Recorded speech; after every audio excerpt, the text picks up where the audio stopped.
This video, we're going to discuss the fourth options Greek, which makes up our options pricing from the Black-Scholes model, and that's going to be Vega. Our previous videos, we discussed delta, theta, and gamma, and then today we're going to discuss Vega. But there's already something that we know about Vega that we mentioned from our previous videos, and that's going to be that all the implied volatility is going to be right here on your at the money options. In our other videos for our options basics series, we mentioned intrinsic and extrinsic value. And we also talked about in the money versus out of the money options.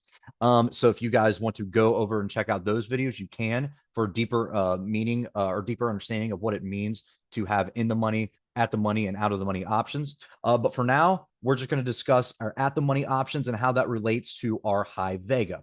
Now, so why do these at the money options contain the most implied volatility, the most Vega, the most gamma, really the most theta, and your deltas are basically 50-50? Well, that's because these at the money options contain the highest probability of expiring in the money at expiration, right? So it sounds stupid, I know, but this 100 strike call, we're currently trading in here in AMD 99.85.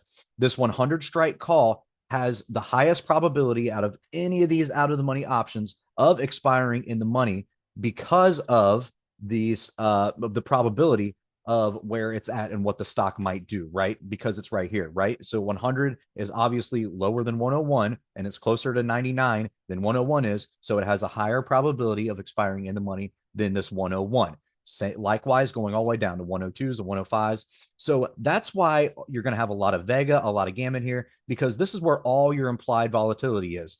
And also for your in the money options, this 95 call, again, it has a higher probability of expiring out of the money than this 90 strike does. That's why it's always going to have more Vega, it's going to have more gamma, it's going to have more theta, because that's where all your implied volatility is, because it's going to have that higher probability of expiring out of the money or in the money. So before we get any further, just what is Vega, right? Well, Vega measures an option sensitivity to the implied volatility of the underlying asset. So it doesn't have to do with like the VIX or the volatility index, anything like that, right? It has to do with the implied volatility of this single underlying asset. So here in AMD, we're looking at our March monthlies. You have all these numbers here. You can see Vega starts 2 cents, goes up to 10 cents, and then slowly starts going down.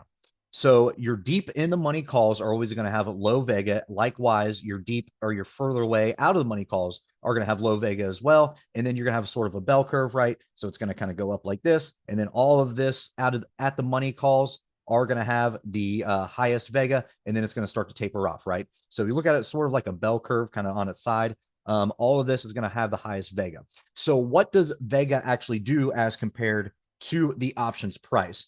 Well, for example, this 95 call right here has a Vega of 8.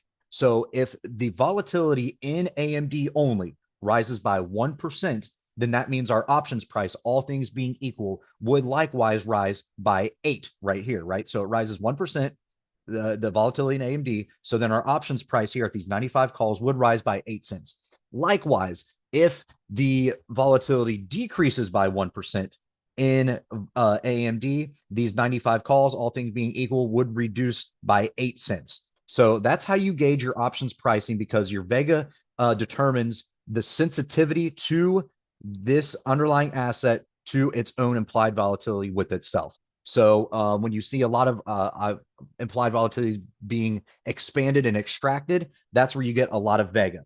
And also, as the price of the underlying rises and drops violently, right? So volatility, and you're getting these bigger moves, so will your Vega rise, right? And then also, as you get closer and closer to expiration, the Vega will then decrease. So we can go ahead and we're going to go back. These are the March monthlies. We can go to the March 7th. You can see that your Vega in here is only about 5% or 5 cents, right? So, and we're just at the same at the monies, and we're here at 10 cents. So the closer you get to expiration, your Vega is going to drop, but the more volatility you have in the underlying asset, your Vega is going to increase.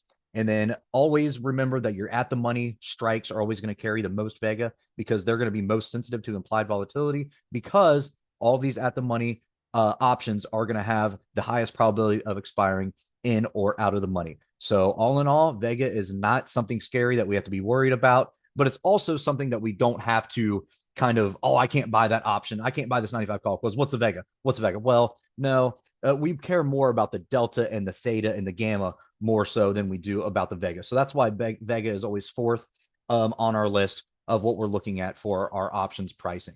So again, just to reiterate, what Vega means is that it measures an option sensitivity to the implied volatility of their underlying, all things being equal, a 1% move in implied volatility. That's going to be either up or down.